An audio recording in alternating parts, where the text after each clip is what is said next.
बटोगे तो कटोगे। अब बताइए 83% इस देश में हिंदू है, अब किसको डरा रहे हैं? हम लोग समाजवादी लोग हैं, समाजवादी सोच है, सभी जाति धर्म के साथ मिलकर रहना चाहते हैं। तो निश्चित तौर पे हम लोग सब एक है और समाजवादी का झंडा लेकर हम लोग आगे बढ़ने वाले लोग हैं।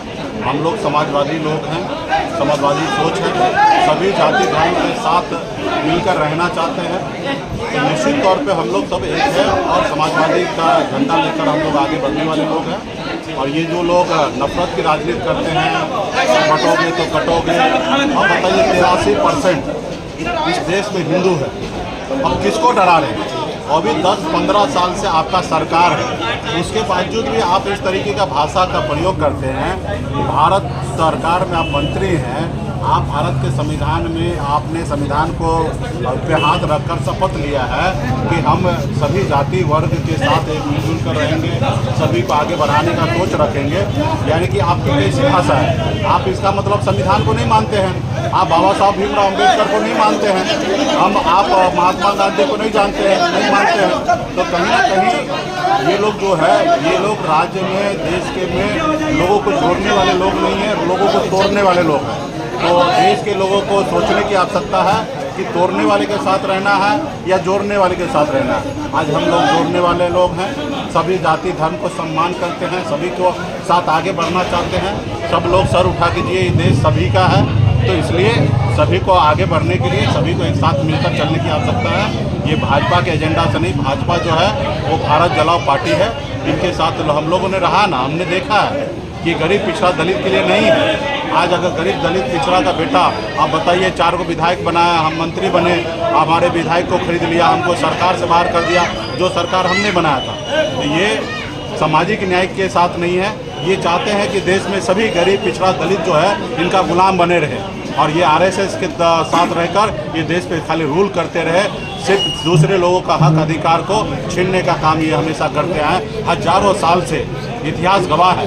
आपने बीच में अपने मोहन भागवत जी का बयान सुना होगा कि गरीब पिछड़ा दलित को 2000 साल से पशु के जानवर के समान मानते थे और उनके साथ उस तरीके से व्यवहार करते थे।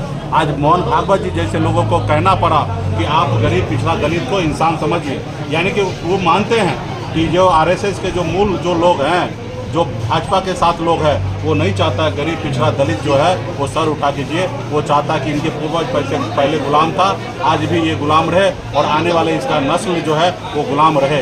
तो हम लोग गुलामी की जंजीरें तोड़ चुके हैं और आने वाला समय में हम लोगों ने संघर्ष करना सीखा है और संघर्ष करेंगे और हम किसी को तकलीफ नहीं देंगे और ना ही उम्मीद करेंगे कि कोई हमें तकलीफ दे। सरकार में जो जरूरी है, जमीन पे जो चीज़ जरूरी है वो काम नहीं कर रहे। 1 नेशन 1 इलेक्शन से समझिए ना, बताइए ना समाज में क्या फ़ायदा होने वाला है।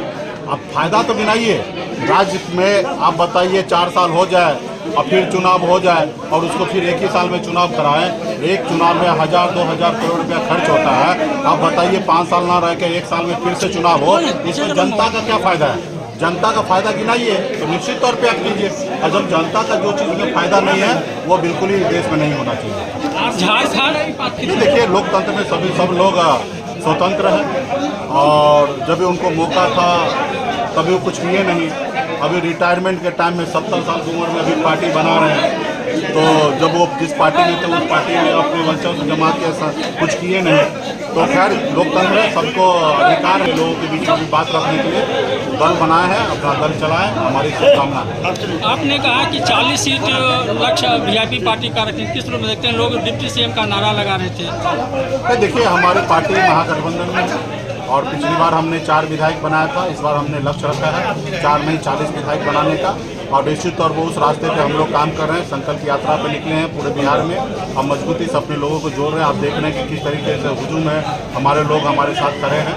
तो निश्चित तौर पर ज़्यादा से ज़्यादा विधायक कैसे बने उस पर हम लोग काम करें। जब ज़्यादा विधायक होगा तो हमारे ज़्यादा मंत्री होंगे, ज़्यादा सरकार में हमारी जगह होगा और जब सरकार में जगह होगा, सरकार जब हमारी बनेगी तो निश्चित तौर पर गरीब पिछड़ा का जो हक अधिकार जो है वो हम लोग उनको देंगे।